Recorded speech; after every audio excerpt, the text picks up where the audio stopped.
From the News Channel 5 Network, this is Morning Line with Nick Barris. Now, which is this stadium deal. What's going to happen with a proposed new stadium that's going to go over there in the East Bank redevelopment? Cost of about $2 billion or so. We have an existing stadium, but that was built a long time ago, and time for a new one. And I think most people like the idea of a new stadium. The question in the debate is, how do you pay for it? Is it worth it? What's the best way to do this? And there is a plan in place that's going to the council moving forward. And a lot of questions we're going to try to answer for you this morning with two of the individuals that are, I would say, pushing the plan forward and trying to answer as many questions as possible. Butch Spyridon, CEO of the Nashville Convention and Visitors Bureau, is with us this morning, along with Ben Eagles, Senior Advisor to the Mayor. Thanks, guys, for coming on. Is this the first time you've talked about this all week? It is for me. I don't get the chance to talk Butch. You guys are doing the full court press, answering the questions and the like. We'll take some calls, 737-7587. Let me just ask you this right at the top. The idea of some public money being used to pay for stadiums. So there's some public money that's going to come into play here. Maybe not local taxpayers, as you like to say, but public money. Why is it we don't have these billionaire owners privately fund a stadium? Like, there are 3 NFL stadiums that have been privately funded, including SoCal, where they played the Super Bowl last year, all private money. These are billionaire owners. Why does this even have to come down to taxpayer money? Who wants to answer that? Well, I'll kick it off. You know, the one thing that I would remind your listeners is every one of these stadium deals is a little bit different. So if you look at the deal in LA with SoFi, that is the most expensive stadium ever to be built. Yeah. There are also 2 teams that play there, and the state, all the land around that stadium is being privately developed as part of that deal. So that goes into the math of how to make that profitable. In this case, the city is getting back 66 acres that is currently under control of the Titans as part of a lease that they can extend for another 17 years. So each of the cities is different, and in our case, we were starting from a point of a lease that was signed in 1996 that really puts Nashville into a box in terms of what our obligation is. And so there have been folks that said, well, just rip up the lease and make the Titans pay for it. Well, that's not a realistic possibility, and it's also not a legal route that's available to us. Yeah, you can't just rip up a lease that's right there. I mean, right. But I mean, do you think, Butch, there was ever a chance that if we just said, you know, we're just going to keep going on this and we'll see how it goes when the lease expires with this old stadium, that the Titans would threaten to leave? I don't know. Amy doesn't have that ilk in her with the threat, but I think you absolutely have to look at, if Nashville's not going to be a welcoming, accommodating, first-class destination for the team, they're going to get courted. There are ample cities, and you can look at LA, who went back after losing a team, or right. St. Louis is now, how do we get one back? So the Texans, like the Texans, Houston spent a ton because they didn't want to spend a little with Bud, and so that's spend a little now and do it creatively, or wait and lament a loss and then try to chase it back. All right, so just to be clear, just for folks who maybe hadn't paid attention, let's go over what the funding mechanisms will be for this stadium, which ultimately will be owned when it's completed by the city, correct? It's going to be owned by the city. It's not going to be owned by Amy Adams Strunk. It'll be the city owned. So the monies that will come about, okay, we know $500 million from the state. That's right. Okay, $500 million, which, you know, you can call it what it is, but it's coming from the state fund. That's taxpayer dollars of some form, okay? So that's tax dollars there. As far as PSLs, right? That's right. That's part of the Titans. And we don't know yet for existing PSL holders, but they're probably going to have to pony up a little more if they want to buy. And the Titans have said if you have a PSL now, you will get some sort of a credit, and they're working that out. And maybe a priority on I mean, I'm a PSL holder personally. Yep. I'm okay with that. It was worth my money the first time. I think it'll be worth it again. Okay, and PSL, and that's not taxpayer dollars. All right, and then, okay, increasing the tax, hotel tax. And that's by a penny? Right. That's right. That's one of the sources to pay the revenue bonds. That could turn into about $600 million. And the hotel industry came together pretty quick and said, for a roof, we're willing to invest in ourselves and tax ourselves because of the payoff back. And that's one of the better judgments as people criticize. We're willing to tax ourselves because we think the payoff far outweighs. And what will the payoff be? Super Bowl, WrestleMania, Final Four. More concerts. More concerts in the winter months when things are a little slower. So, yeah. And is it the belief that when you have more of these concerts, economics, it brings more money to the city? Absolutely. I was looking at some data yesterday, and one of the things that's hard to communicate locally, I think, is we're a destination city for concerts, for games. Is and the so key. It doesn't mean more money for the locals. No. I mean, I have a budget set for how much I'm going to spend on entertainment perhaps in a month. Like a lot of people say, that's what I can afford. Now, I'm either going to choose to use that for a Titans game. If there's no Titans Stadium there, I'm going to spend it on something else. So the locals, I don't believe it brings more money in from locals.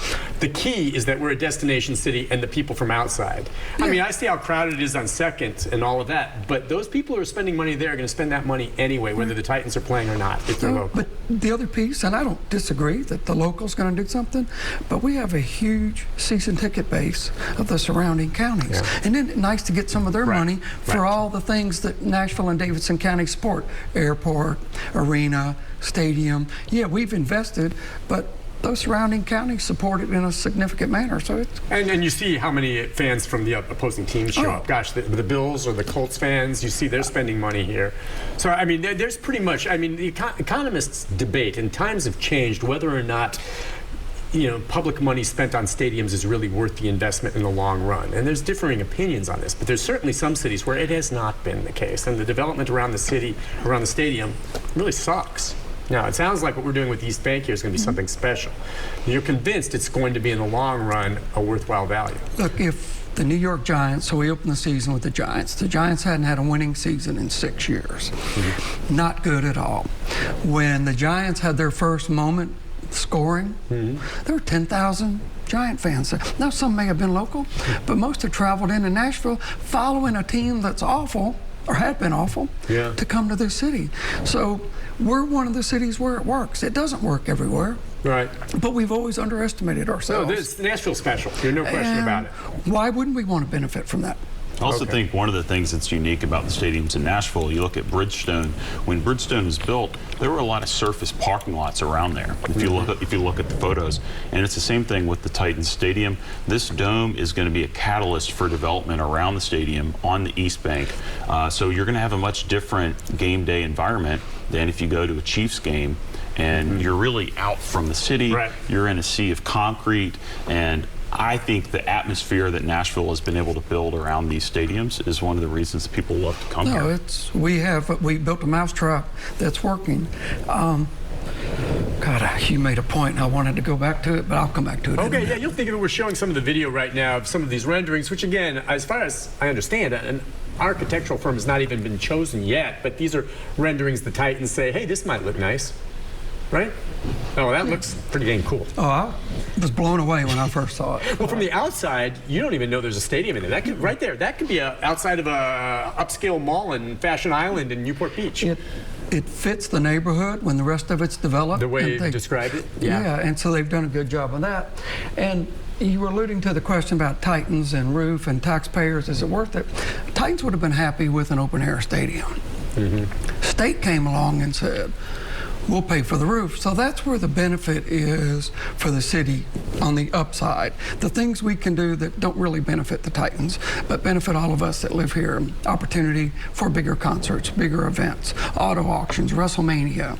Of course, for me, Super Bowl, Final Four. Yeah, we want to chase that. You said you've already reached out to a lot of these places to see if you haven't done the Final Four yet, right? Have not done that. Yeah, I went to that last year in New Orleans. Wow. I've been to several Final Fours. It's a special weekend. Isn't it? It is something else. Yeah, it's a great weekend. That would be something neat too. So it just opens the door, and some people were wondering, I saw this at first too, I go, wait a second, technically speaking, the number of seats, is it a little bit less than what we have right now? And they're like, is 60,000 enough? I guess I saw Steve Lehman checked into that. It's not an issue with the NFL, right? No, not at all. I mean, that's enough to draw a Super Bowl potentially. Yes. And you think there would be room to expand? I think And talking to the Titans specifically, we have had the conversation about extra standing room, extra bleachers. So yeah, you can add 2,000 or 3,000 more seats if somebody wants that. But right now, we don't know that we need that. And the trend in stadiums around the country is to go a little bit smaller. So the thought of building a stadium larger than the one now was just not on the table. And if you look at the next few Super Bowls, I think they're all in stadiums less than 70. Okay. So it's really very, very much the trend. And just to go back with the question, I know there was an existing contract, so that's different from starting from scratch. But as we talk about, some of the billionaire owners, well, 3 of them in 3 cases, have chosen to invest and build it privately. That was never really discussed with Amy Adams Strunk, or was that a viability? Not that you would bring it up. Maybe she said, "Look, I want this. I want to be the one that owns this." I mean, but that never really came up.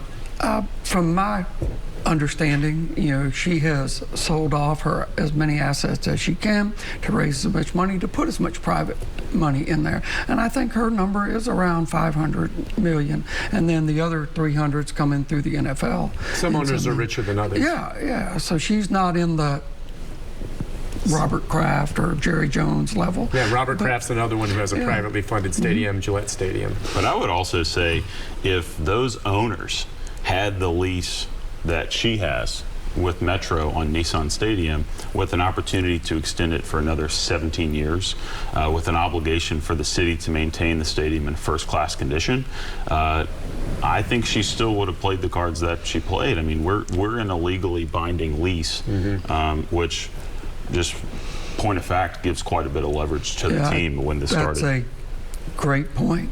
They were holding the cards, and fortunately, she is a good partner and willing to give the city some relief, willing to put her own money in, and make it a win-win. And in 1996, Nashville did the deal that it took to get the team. And that's my point. We'll take a break, and we have to take a break. When we come back, we'll take calls, but I want to pick up on that very thought, because the bottom line is, back then, I was there at the Wild Horse when Bredesen and Bud Adams walked in, and my jaw dropped. And you knew at that point the city was going to do whatever.